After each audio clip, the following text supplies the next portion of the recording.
Hello, I'm Angie Hobbs and I'm the Professor of the Public Understanding at the University of Sheffield.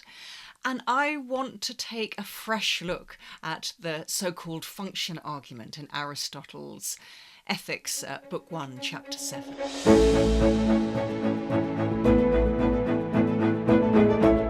Here we have Aristotle, a Roman copy in marble of a Greek bronze bust by Lysippos. Aristotle was a famously natty dresser, always looked very well turned out. Now, before we can look at 1.7, we need to set the scene. We need to look at the context. So let's start at the beginning of the Ethics. According to Aristotle, everybody agrees that flourishing, eudaimonia, is the supreme good for humans. And we need to remember that this word eudaimonia, it's more objective than our word happiness. It's more to do, as we will see, with the actualization of potential. It literally means being blessed by a good daimon. Now, Aristotle says we all want eudaimonia. Well, there might be a few exceptions, but okay. The difficulty, Aristotle goes on, is saying what eudaimonia actually is. Some say it is a life devoted to sensual pleasure, some a life devoted to honour and worldly success, some a life devoted to contemplation. This is in Ethics 1.5. But the first, says Aristotle, is the life of cattle. The second is too dependent on the opinions and whims of those who confer honour. And in any case, those who desire honour, he says, in fact desire it as confirmation of their own excellence, their own arete, often translated virtue, hence Aristotle's virtue ethics, but in fact excellence is a better translation. Nor, says Aristotle, is the life of money making the end, as money is simply a means to further ends. Why do we want money? Well, to buy nice clothes, have beautiful houses, go on holiday. It's just a means to an end. So it looks as if we will end up with a life of contemplation, if only by elimination, or at least a life that involves contemplation, but that option is deferred for now.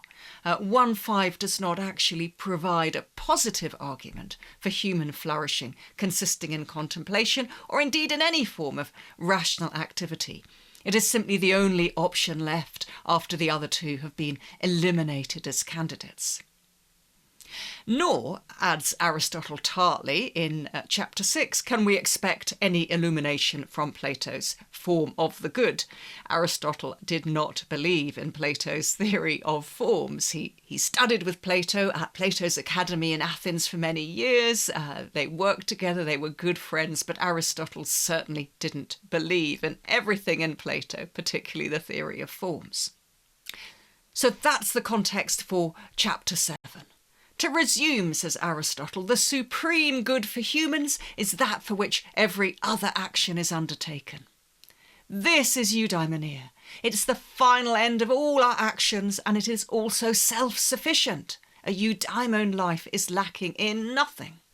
But what is eudaimonia? In order to understand the nature of human flourishing, we need to understand the human ergon, traditionally translated as function. Hence, the traditional rendering of this argument in 1.7 as the function argument. Just as the good and the doing well of the pipe player or sculptor are determined by their functions, so the good of humans will be determined by the human function, supposing, of course, that humans possess one. That's the key question. But is it likely, asks Aristotle rhetorically, that a carpenter or shoemaker has a function, but that the human has none? And is it likely that an eye, hand or foot has a function, but the human doesn't? The human function, then, he concludes triumphantly, must exist. And it must be something peculiar, idion in the Greek, we're going to come back to that word. It must be something peculiar to humans, not something that we share with plants or animals. So it cannot be nutrition and growth, as we share these with both plants and non-human animals. And it cannot be sensation, as we share sensation with non-human animals. So it must be the practical life of the rational part of the human. Or, an alternative translation has it, the practical life of a rational being. There is a little bit of discussion about how to translate the Greek at this point. We are furthermore, says Aristotle, concerned here with the active exercise of reason, not just the possession of it. I mean, you might be a brilliant mathematician, incredibly good at reasoning, but if you're asleep, you're not reasoning actively. The human function, therefore, is activity, energeia, we get energy from that, is activity of the psyche in accordance with reason, with logos, or at all events not in dissociation from reason. And this word psyche, it's often translated soul, but we shouldn't assume that necessarily implies belief in an immortal soul that will survive the death of the body. In fact, Aristotle doesn't believe in an immortal soul for humans, so it's probably better translated something like life principle in Aristotle. And just as the difference between a lyre player and a good lyre player is that the good lyre player performs his or her function well, then the good human will exercise their psychic faculties in accordance with reason well. That is to say, they will exercise their psychic faculties in accordance with excellence, arete. The human good is therefore an activity of the psyche in accordance with excellence. And as we have seen, this will require the active exercise of our rational capacities. Okay, so that's a brief summary of the argument in chapter 7 of book 1 of the Ethics. Now for some questions. Why should Aristotle suppose that humans as humans possess a function at all? How persuasive is the analogy between humans and pipe players or carpenters? Do humans perform a socially agreed role? How persuasive is the analogy between humans and eyes, or hands, or feet? Are humans part of a greater whole, and if so, of what? Is Aristotle in fact assuming the existence of a cosmic designer, a cosmic god? Well, possibly, but that would certainly not fit with what he says about God in other works of his, such as the Metaphysics and the De Anima, again, usually translated on the soul. Even supposing there is a human function, even if we grant Aristotle a human function for the sake of argument, even supposing that's true, is it true also that a human's eudaimonia, flourishing, depends on the successful performance of this function? Is Aristotle arguing from 1, what it is to be a human, to 2, what it is to be a good human? And is he further arguing from 2, what it is to be a good human, to 3, what is good for a human? In short, does the entire argument rest on an illegitimate move from a fact to a value, from an is to an ought, from a description to a prescription, the kind of move that many later philosophers, in particular David Hume in the middle of the 18th century Common Era, had such a problem with, who thought this was a really problematic move. Here's a possible partial solution. Magoni in Philosophy, Psychiatry and Psychology, Volume 5, Number 3, 1998, he suggests that perhaps Ethics 1.7 implicitly relies on Aristotle's doctrine of natural kinds and the essential properties pertaining to such kinds. And I want to develop his initial suggestions. And we should remember, of course, that Aristotle trained as a biologist. He comes from a long line of doctors. And biology is his science, just as mathematics is the science of Plato. The ergon of a member of a natural kind in Aristotle is to actualise its essential properties. And it is perhaps best translated as characteristic activity. This actualization is its natural goal, telos, and the achievement of its telos is intrinsically and categorically good for it. And if this is so, then a number of the standard objections fail. because as members of a natural kind, humans cannot be viewed simply as parts of a greater whole, or as instruments, or as occupiers of a non-natural role. In other words, Aristotle has not chosen his analogies with sufficient care.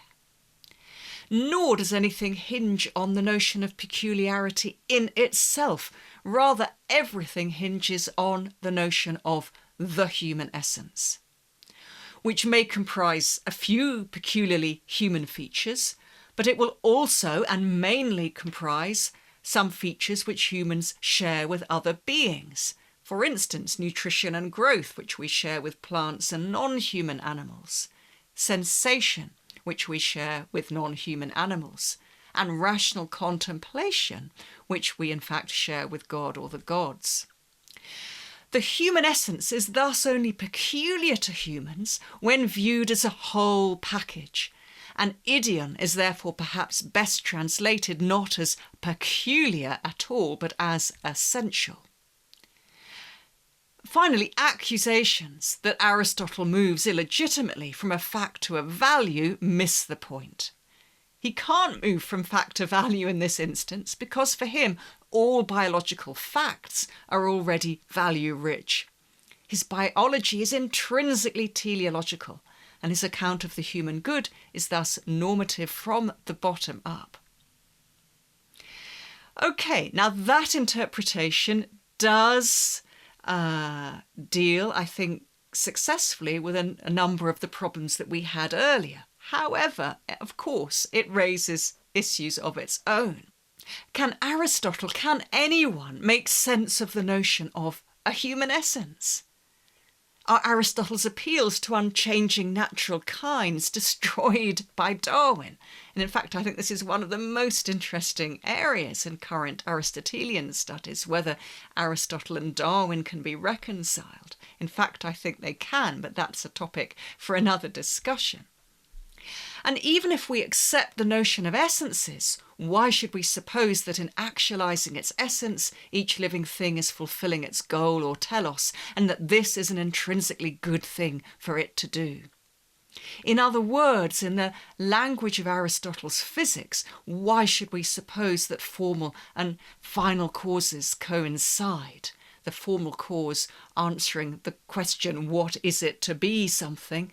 The final cause answering the question, why?